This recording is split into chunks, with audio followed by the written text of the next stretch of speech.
Good morning, everyone, and welcome back to Sugar Mama's Fireplate podcast. I am financial planner Canna Campbell.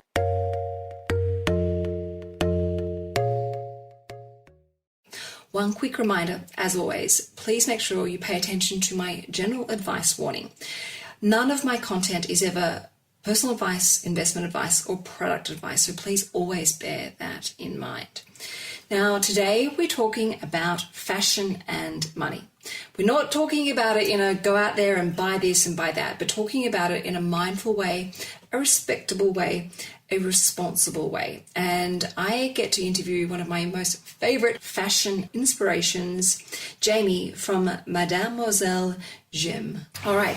Jamie, thank you so much for coming on to this morning's podcast. I was so excited when you said that, yes, you'd agree to come on and let me pick your brain around fashion and style and shopping. Thank you so much for having me.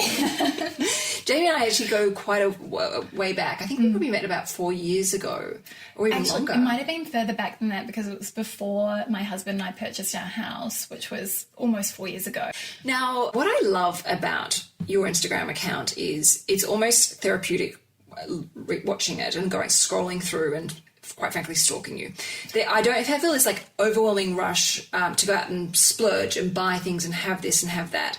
It's almost, it's so harmonious, it's therapeutic, just looking at the way you've beautifully curated your style, your wardrobe, your purchases. And I know this obviously because I know you, from behind the scenes, but I know that you are responsible with your money. We've had discussions, obviously brief ones in the past about your savings goals, your financial goals, how you manage your cash flow and your budget. But I also see that obviously you're immaculately put together. You are so stylish. You have so much grace and elegance about you.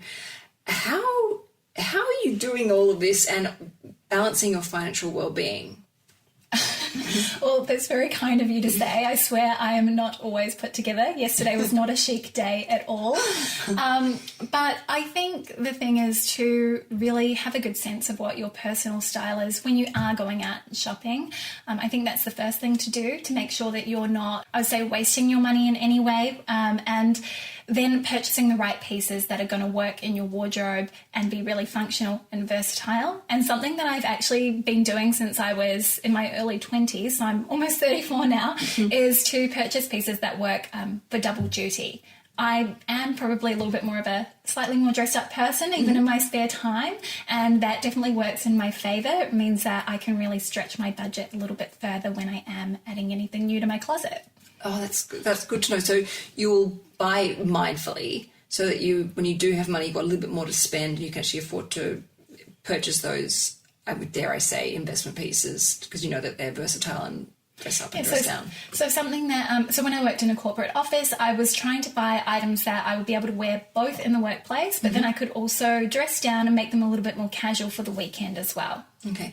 How have you worked out your own individual personal style and taste? Because this is something I always recommend to people is like, think about what your real life looks like, not your fantasy life, because I could buy a dozen party dresses. I get so caught up in my fantasy self. It's very easy to get swept away by that. And then you can end up wasting a whole pile of money on like dresses. And I don't have a lifestyle anymore that is going to like fabulous parties in a little tiny dress. So I recommend people think about their lifestyle, but how have you, I also obviously recommend that people think about their colour palette. Like, what are your tips for someone who's looking at their wardrobe going, you know what, I need to start over again, but I want to do it correctly. I've got too many regretful purchases. I've got purchases that I've, still have things that have the tags hanging off still. Like, how do I do this right so that I stop wasting money? So I actually first started a decluttering journey when I was in my 20s. I discovered this blog, which no longer exists, and she was all about minimizing everything down. And she had a list of essentials that she had in her closet, and she had one of each, and that was it. And I very much aspired to have something very similar. At that time, I think I felt a little bit overwhelmed by the state of my closet, which was full of vibrant prints and things that just didn't really go together. They were very much a one and done item that you would wear, and it was very memorable, and it didn't really feel like you could wear it over and over again, get the same mileage out of it as something that was a little bit more classic or timeless. So I started by kind of I guess, cutting all the bulk out and really defining what it was that I felt comfortable in, and also items that I felt would work really well and harmoniously with each other. So that was kind of my first step. And it's really the hardest part as well, I think, because you've got to invest your time up front so that then going forward it's more financially efficient, it's more enjoyable, and it's it's simplified. Yeah.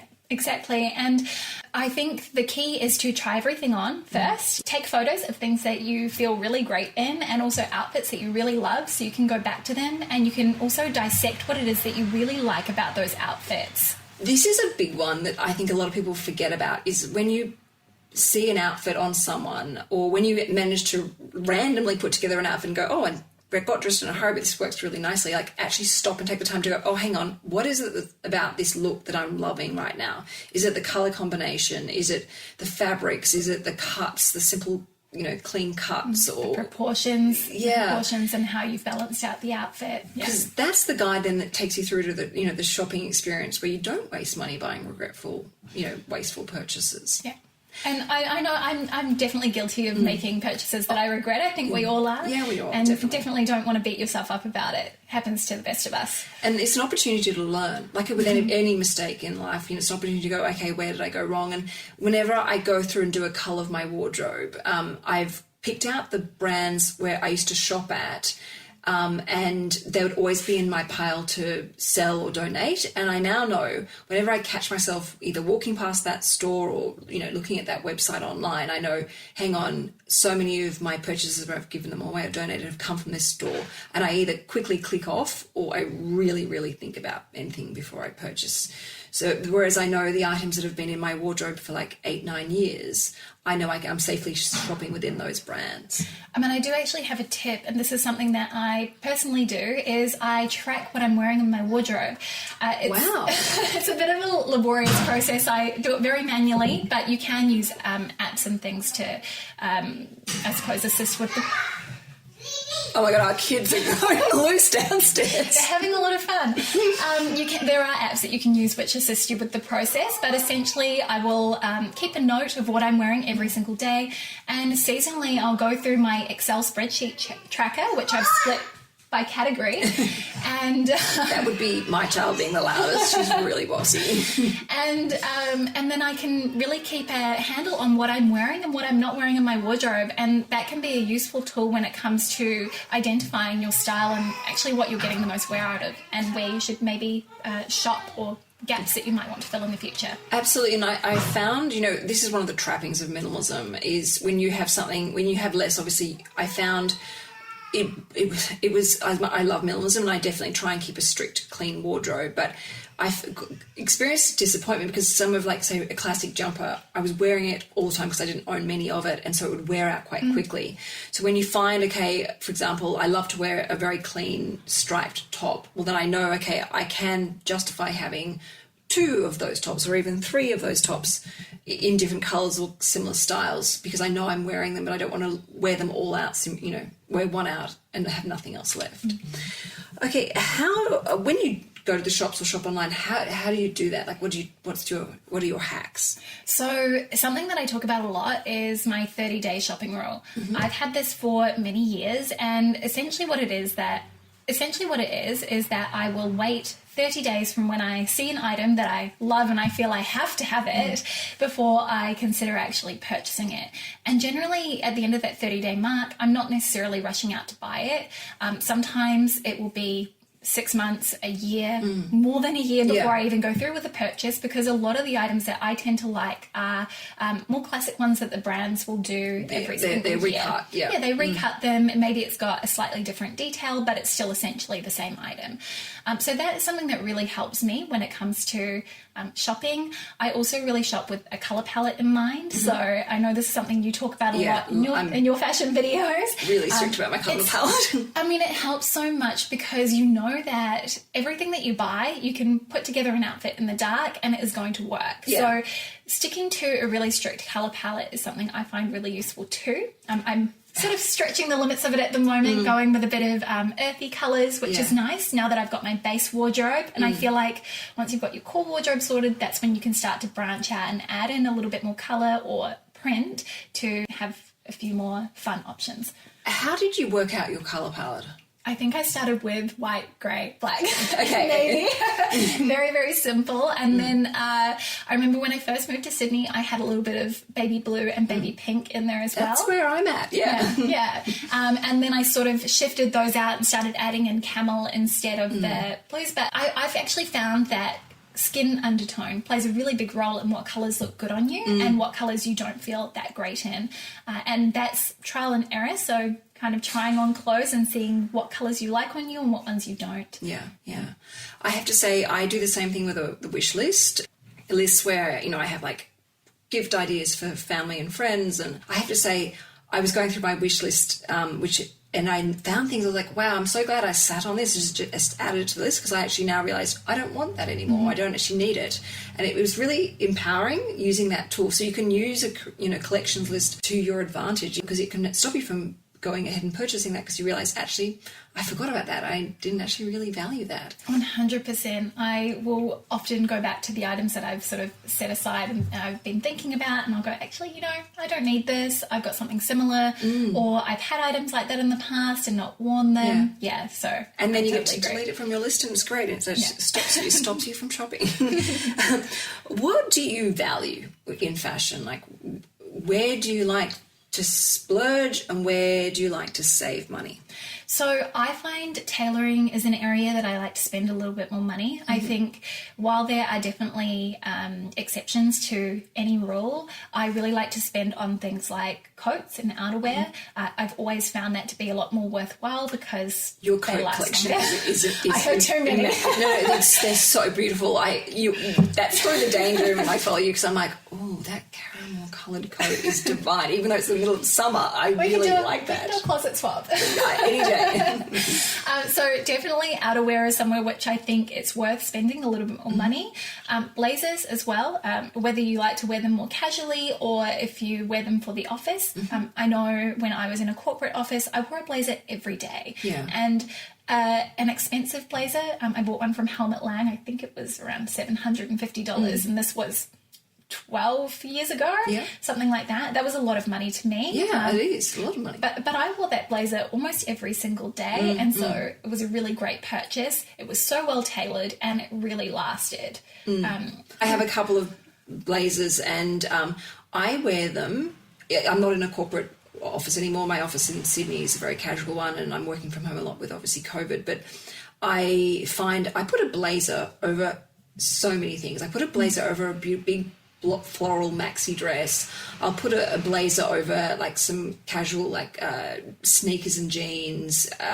It really transforms a look. It gives it a really sharp, upmarket, polished look, I find. Absolutely. And because I've been doing these videos around the best basics and doing a lot of research so that no one else has to waste their money, I've done it for you. And one thing I found, like t-shirts, for example, I bought t-shirts which were affordable, ones that were more expensive and ones that span the middle of the range. And actually what I found was that there was very, very little difference between them. Really? So, yeah. And I mean, I wore these t-shirts a lot, like 10 times plus. And they were all very similar in terms of how they wore. So I have this white H&M t-shirt, and whenever I wear that in a photograph or on Instagram story, I get inundated with people asking me, where did you get that white t-shirt from? Because it's one of those really good quality, thick ones with a round neck. And sadly, I've gone to H&M 1,000 times to stock up on them, and they're just not available. Where do you buy your t-shirts from? So I've got quite a few. One of my favourites is the Everlane Air Tee for something gauzy and oversized, perfect for the Sydney climate. Uniqlo is also a really, really good place. Really? Okay. And they do those very thick ones. Yeah. So actually, Uniqlo U is the one. Okay, Uniqlo the Uniqlo U t-shirt as opposed to just the Uniqlo tees. All right, everyone. If you're one of those people who's messaged me about my white t-shirt that's no longer available, head to Uniqlo. Now, What about shoes and accessories and handbags? So I find it really hard to spend a lot of money on shoes these days. Really? Why is that? Well, so I used to spend so much on shoes. I remember buying the Chloe Susanna boots years and years ago. I actually got them for a steal because I bought them off eBay, and they've been worn 3 times. But I just find it so challenging because I've got quite a lot of shoes. It's an area of my wardrobe which I really find hard to say no when I see a new pair I like. And we've all got our vices. Mine is shoes. So I tend to actually purchase a more affordable version of a designer shoe before I decide to splurge on it. For example, right now I'm wearing my Saint Laurent Nu-Pieds or tribute sandals, and I bought a pair from an Australian brand called Jane Debster. They were leather, so they were good quality, and I knew they would be comfortable and also last. I think I had those for 4 years or 5 years before they were just unwearable. And having those in my wardrobe made me realize that if I actually spent the $700 or so it cost for the Saint Laurent pair, I would wear them. And it was for me, that's a good way to sort of experiment without actually wasting any money, because I've bought designer shoes that I've just not worn. So I have a funny story for you. We just had a week away at Emerald Beach, and I packed like so many clothes for the kids, and then packed pretty much almost literally forgot to pack for myself. So I went up with this like hodgepodge of like clothes that it just was bizarre what I managed to pack. So I guess what traveling with 3 kids does to you. But I went with one pair of shoes, which were my Chanel thongs, and these Chanel shoes are 6.5 years old, and I have worn them to death, and they fell apart. And I get them resold. I take really good care of my shoes. Even when I buy them, I go get them resold to keep because it does mean they last so much longer. Same. And at the time, I bought these in Paris, and they cost, I think, around about $650. And sadly, Chanel thongs are not that much. It's not as cheap as that now. Not that that's cheap at all. It's actually ridiculously expensive, but they've put their prices up essentially massively. And these shoes fell apart on holiday, and I had to go to I don't know if I'm going to get in trouble for saying the brand, but I went to Best and Less because that was the only store available where I was, and I bought a pair of thongs for $1. I was like, okay, great, this is perfect, because the Chanel ones had fallen apart so badly I literally could not wear them at all.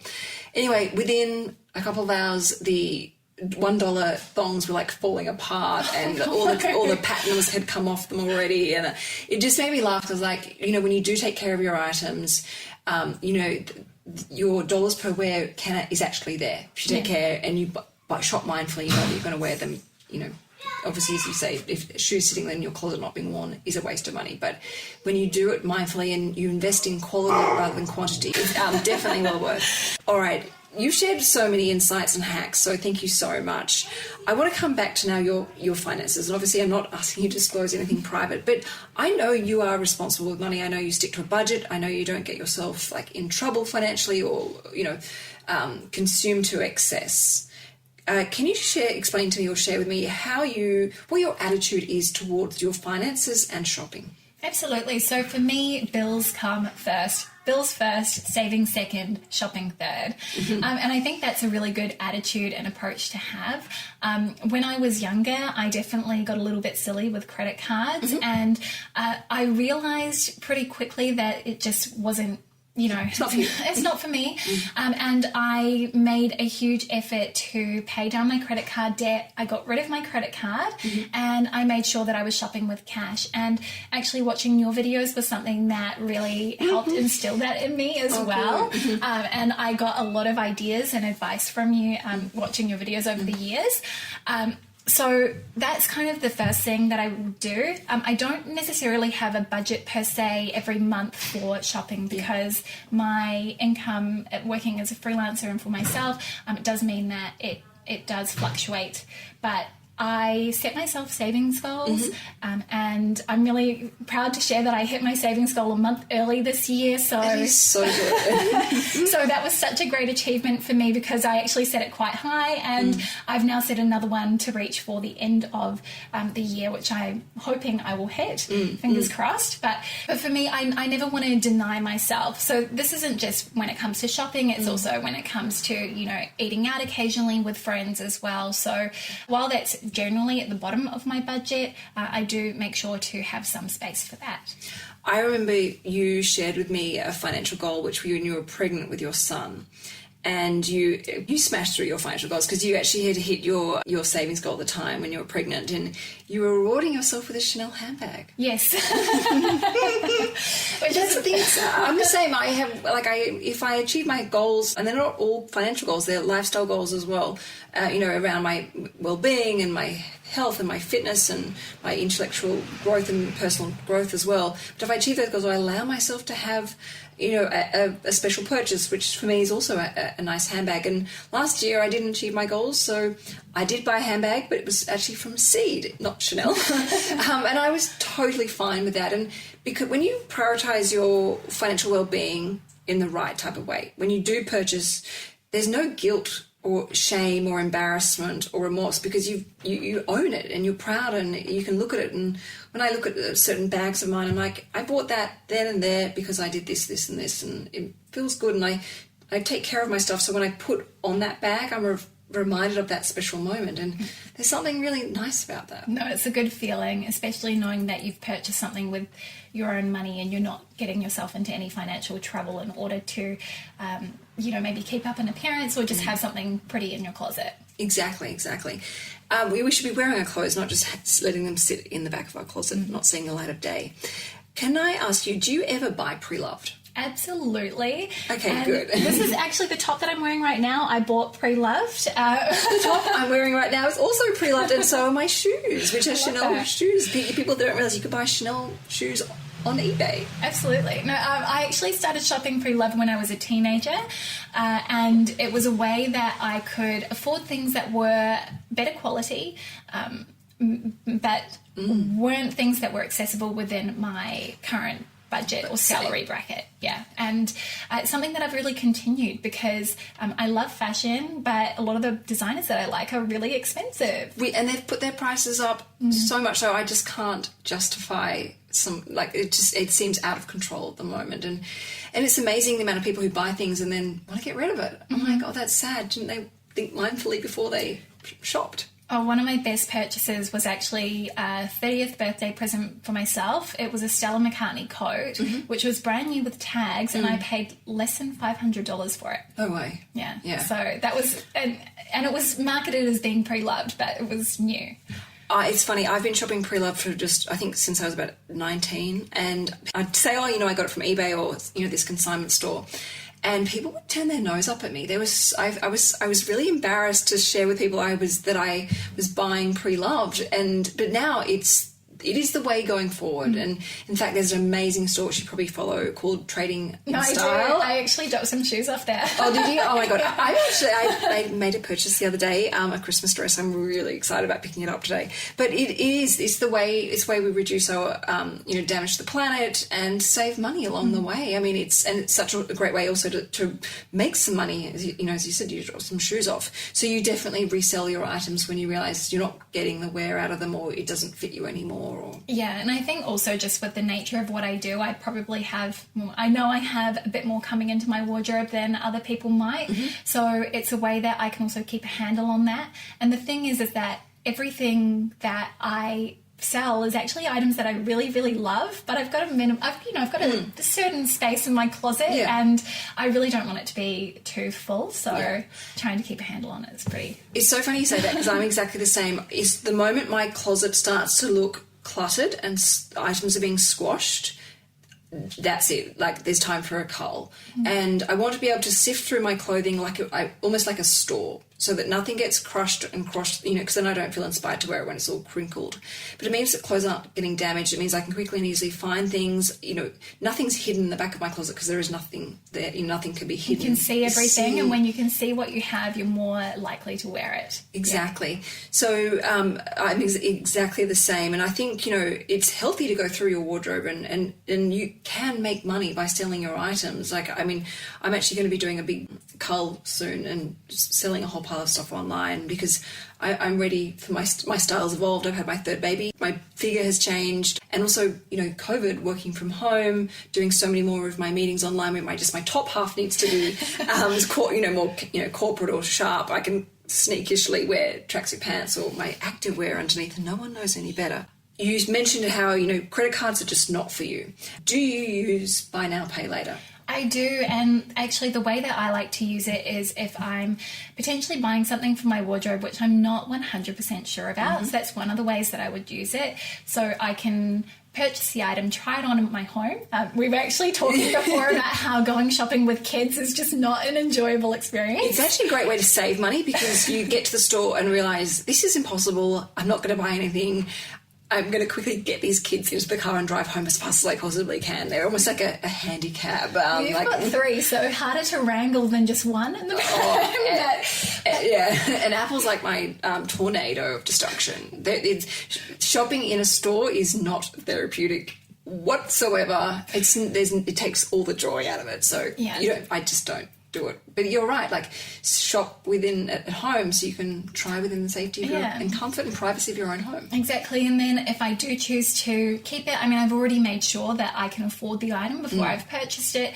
And generally, as I was saying earlier, I pay my bills first. I always go through and I make those payments first before anything else. So that's one of the first things I do when I get paid. Yeah. And then you know exactly how much money you've got for those purchases, those, fun, frivolous purchases.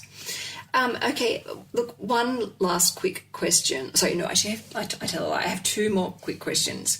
Do you ever catch yourself over shopping? And if you do, how do you stop yourself? Yes, so I actually feel like recently I've bought a lot more than I normally would. I'm not sure if it's just hitting that financial goal that I had for the year that sort of has brought this on, if it's been the extended lockdown. I'm sort of an emotional shopper sometimes, so stress can bring on purchases that I've been thinking about that maybe I wouldn't have bought them if I wasn't stressed out. So that's the situation I've been in right now. One thing that I am planning to do for the first 6 months of next year is a low buy. So I'm going to set myself a monthly shopping budget. I'm only going to allow myself to buy a certain number of items. I think maybe 2, if that. I don't actually need anything. And for me, the reason is it's not that I can't afford to go shopping. It's more that I want to limit the amount of stuff that is coming into my life because I already have an abundance. And also my husband and I are doing a really major home renovation. So I'd like to save extra money for our new furniture purchases that we're going to have to make, and also for contingency. Yeah, absolutely. And look, the fact you're doing a renovation on the home that you bought not that long ago shows you how responsible you are with your money and shopping. I'll share with you a little hack I find when I get stressed and shop. When I had Rocco, I had really bad postnatal depression and post-traumatic stress syndrome, and I found myself going through a bad burst of shopping. It was so not like me, and I sat down and was like, okay, what is going on? Like, where am I at? Why am I doing this? And I realized that it was the underlying value behind the purchase that I was craving, not the actual purchase. So I would go to one of my favourite stores, for example, like Scanlan Theodore, which I adore, and they were so nice to me in there. And it was so nice to be putting on clothes that weren't covered in baby vomit and sticky fingers. The value for me was just being heard and being respected and being clean. And, I went through another phase where I was craving buying jumpers. I just couldn't buy enough fluffy jumpers. And really, you're guilty. And really, I was just craving that nurturing, wholesome, loving feeling. And the moment I realised that desire or insatiable appetite to shop just immediately dissipated. And I was like, okay, well, I need to spend some more time taking care of myself and nurturing myself and, having a warm bath or lighting a candle or having more acts of self-love. And that stopped those purchases dead in their tracks. And, just stopping and taking time to go, hang on, why am I really going and buying this? And that's the thing, when I purchase something, I do it guilt-free because I'm purchasing for the right reasons. And I don't find, when I shop correctly and I shop mindfully, I find that I do not have the desire to go back online or back to the store and get that high again, because I'm still high off that purchase that I made last month or 3 months ago or 5 months ago, because I've shopped mindfully. And I think that's so important, is enjoy the purchase so that high lasts, is a sustainable high, and that's the right type of purchase, not this like purchase something one weekend, got a high from that, lasted 2 days, going back to the shops again next weekend, getting another quick fix high from that. Like, that's what we want to stop. That's actually great advice, and I think very true, because I tend to put myself last. I'm on the bottom of the totem pole, and I find that when I am doing things for myself, I'm actually not really shopping. So yeah that's... All right, my one last question is, how do you look so expensive? Like I know you're good with your money, and I know you're not throwing money at looking expensive, but what are your tips for looking expensive? Because you look so polished in the way you put yourself together. Thank you. I actually think maybe wearing a lot of natural fibres as opposed to synthetics might be part of it. I think finding the silhouettes that really work for your body shape and actually having and projecting confidence in what you're wearing is part of it as well.